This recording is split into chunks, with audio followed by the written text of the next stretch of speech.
Yo, what up, YouTube? Today we're breaking down the top 6 meta weapon loadouts based on community feedback and weapon pick rates. I'll also be sharing my recommendations or adjustments to these builds that I think improve the overall weapon's attributes. If you enjoyed today's video, consider subscribing below for more of the best meta loadouts. With that said, let's jump into the first build.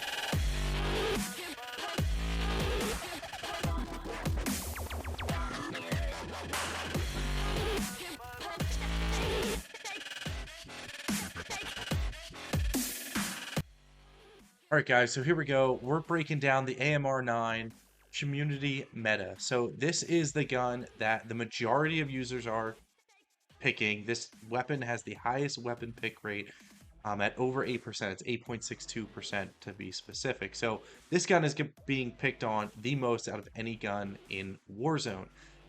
I'm just not a fan of two of these weapon attachments in particular. Now, while I love the 50 round drum magazine for the additional damage per mag, I love the Phantom Grip for the sprint to fire speed, which naturally is a problem or issue with this build. And optic is a personal preference. A lot of people rocking their favorite red dot or slate reflector. My favorite is the Mark III reflector. So no issue with these three weapon attachments in particular, but these two, the barrel and the underbarrel. Now, while I love the DR6 hand stop, it truly is a strong weapon attachment. One of my favorite.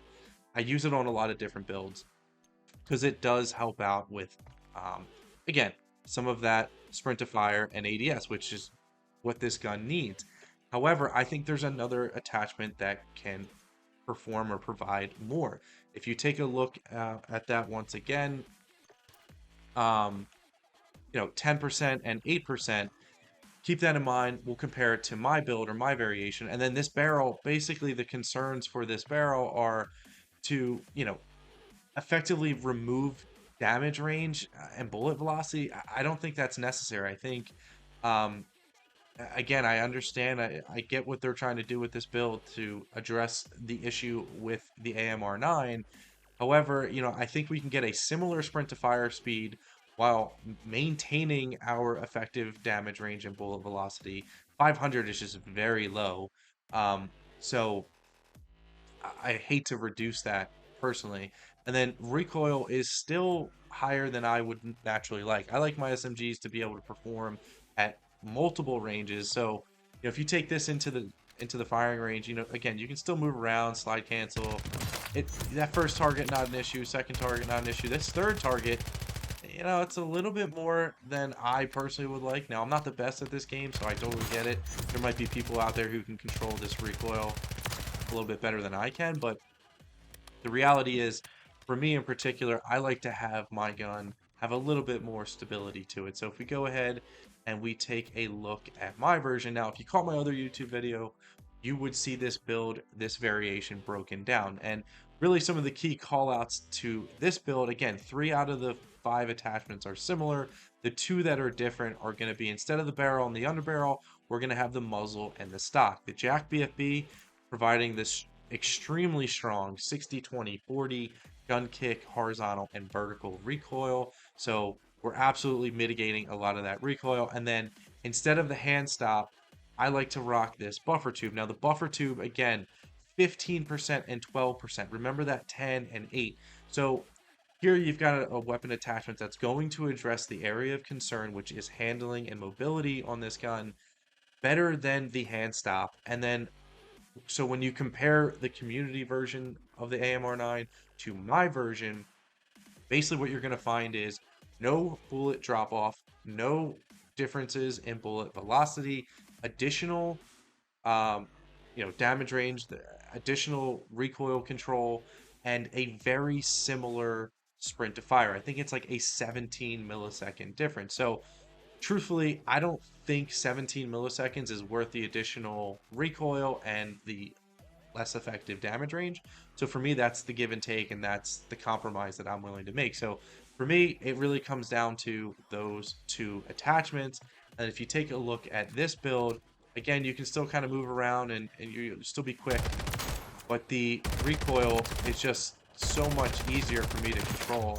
I'm able to just carry this effectiveness a little bit further downrange. So there you guys have it. That is my version of the AMR9 compared to what the rest of the community is rocking.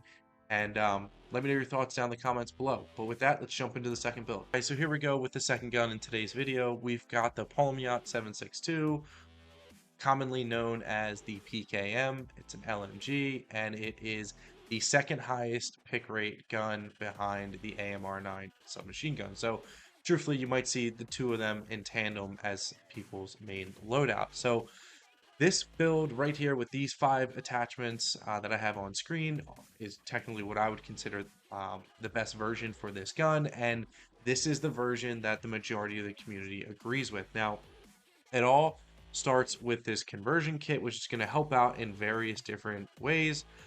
It's going to help out with your movement, ADS, and recoil, but it's going to impact your effective range a little bit. So there's good thing is it's going to help improve rate of fire, and some of these other attachments will help replenish some of that lost damage range.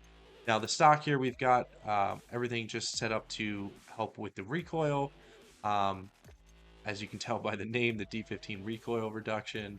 The Choreo, Eagle Eye, this is just basically personal preference. I've just become used to it and I enjoy this. And then in terms of the barrel, so if we take a look here, we've got, again, replenishing 34% increase to that effective damage range and bullet velocity. So anything we kind of lost through the conversion kit, we're starting to make up here through this particular barrel. And then, of course, the VT7 suppressor. This is one of the best suppressors for assault rifles, battle rifles, LMGs, etc. Again, gonna improve that damage range, bullet velocity, and add recoil reduction. It's a very strong attachment. Highly recommend it. So there you guys have it. This is the PKM, just a beast of a weapon, and yeah, one of the best guns in the game.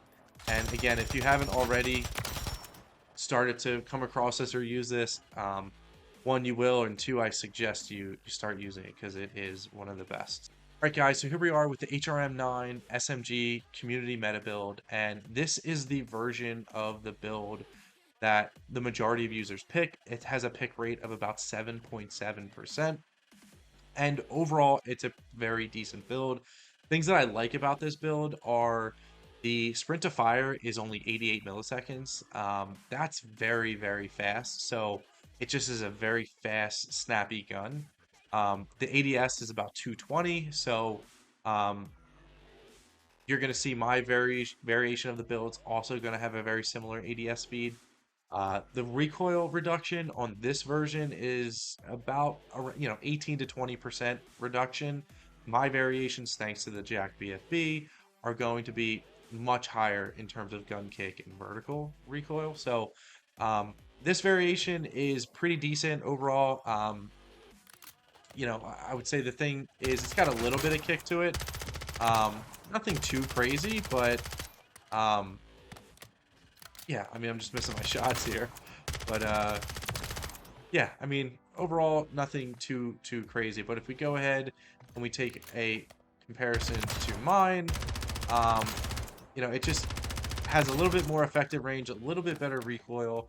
And if you go ahead and take a look at mine, so we got the Jack BFB there to help out with the recoil mitigation, the DR6 hand stop with the sprint to fire, the high grain to help with damage range and bullet velocity, 50 round drum for damage per magazine, and then the hatchet light stock once again to help with the movement and ADS speed. So again, you compare my variation of the build to what the community is running, and you're going to find my variation has more range, more bullet velocity, better recoil control, and while there's a minor decrease or difference between ADS and sprint to fire, we're talking 10 milliseconds for sprint to fire, 98 milliseconds versus 88 milliseconds. And then for the ADS speed, you're talking 221 versus 219. I mean, you're not going to see 2 milliseconds in gameplay. The community version of the Ram 7 meta weapon, and we're going to get started. They've got the HVS 3.4 pad. I've also got this on my variation.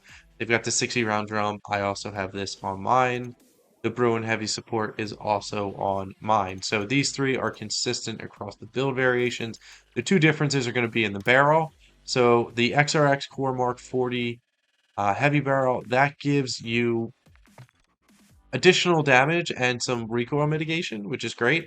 But I like to go with this Cronin Headwind long barrel where you get the additional 20% effective damage range. So just looking to extend the effectiveness of this gun a little bit further out. And then this muzzle, again, I see a lot of people rocking this muzzle. I'm not a huge fan of this. I get that it's suppressed and it's going to help there.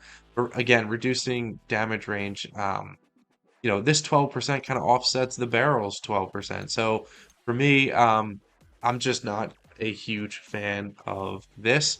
If we take a look at my version of the build, you'll see that I'm running the X10 Ported, and this is going to give us a little bit more recoil control, which is nice. And then once again, this barrel is going to extend out a little bit further. So all in all, both are good builds. I like mine a little bit more because of the effective damage range. And I'm typically running this gun as like a sniper support. So, rocking this and a sniper, this is my kind of my main gun. So I like to have a little bit more ability. I like to have effective damage range, and it's kind of a versatile do-it-all weapon. So overall, absolutely meta build. Just a couple tweaks, my version versus theirs. But let's go ahead and take a look at the stat comparison. My variation has more damage range, more bullet velocity, and slightly better recoil reduction, better movement speed, and better ADS and sprint to fire speed. What their version of the build, the community version, has better accuracy. But for me, that's a give and take, and I'm willing to sacrifice hip fire and some of the tactical stance spread in favor of better movement speed, better ADS, better sprint to fire, better recoil, and damage range.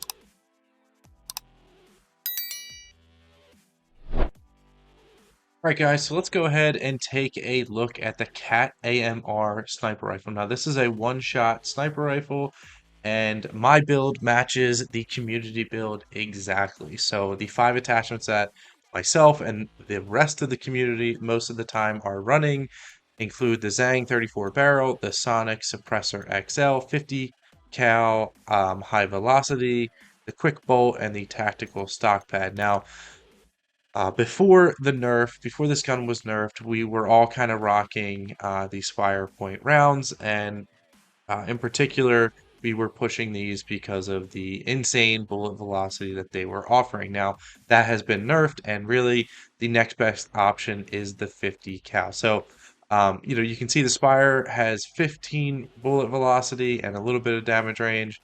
Um, basically we're just opting for the additional bullet velocity, that 5% extra. So that's really the big change in the build over time, or these past couple weeks and months.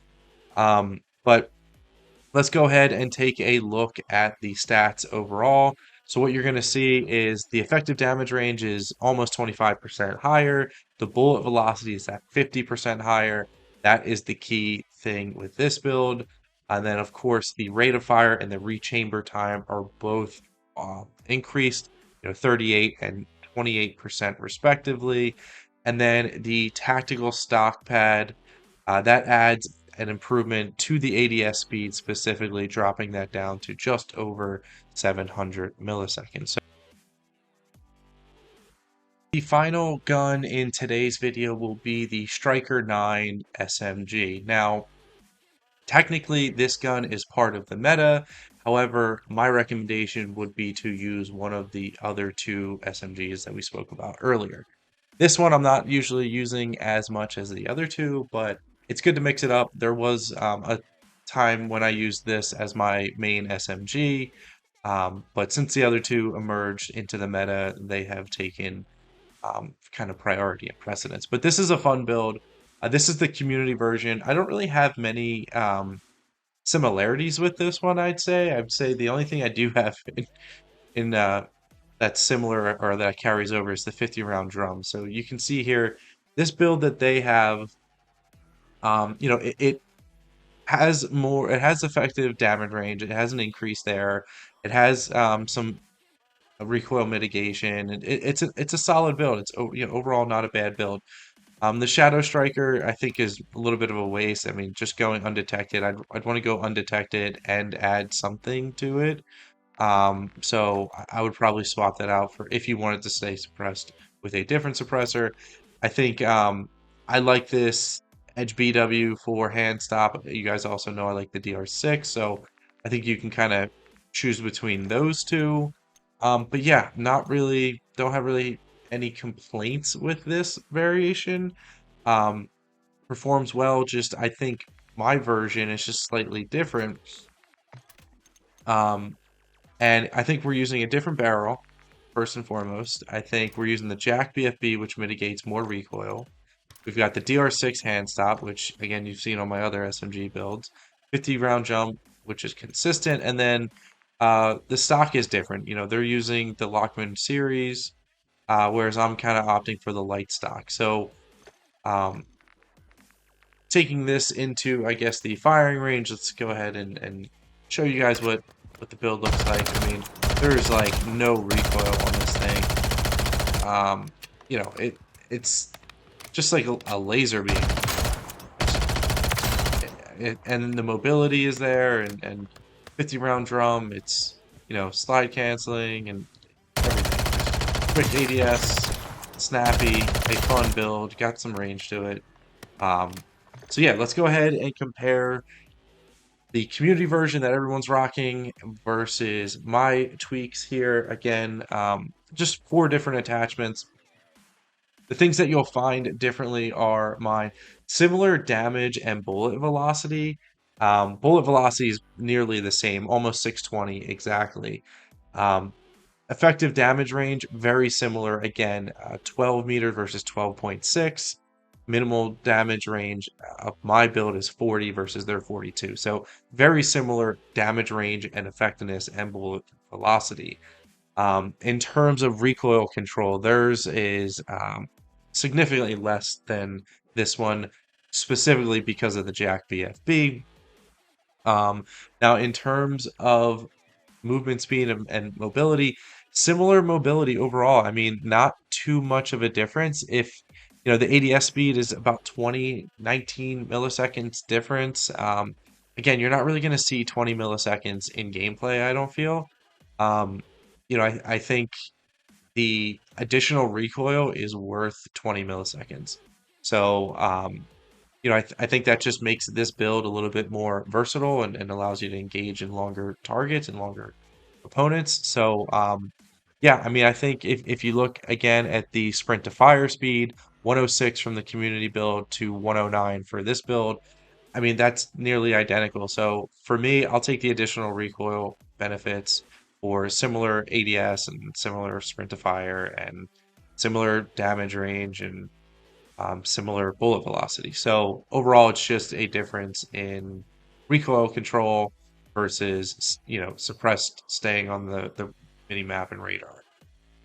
So yeah, this is my variation. I hope you guys enjoyed the build. And let me know your comments below on what your attachments would be for this Striker 9. I'm most curious for this build in particular. I hope you guys enjoyed today's video. If you learned something new, please drop a like. And if you're interested in more of this content around meta builds and weapon loadouts, be sure to subscribe below. And I'll catch you in the next one. Peace.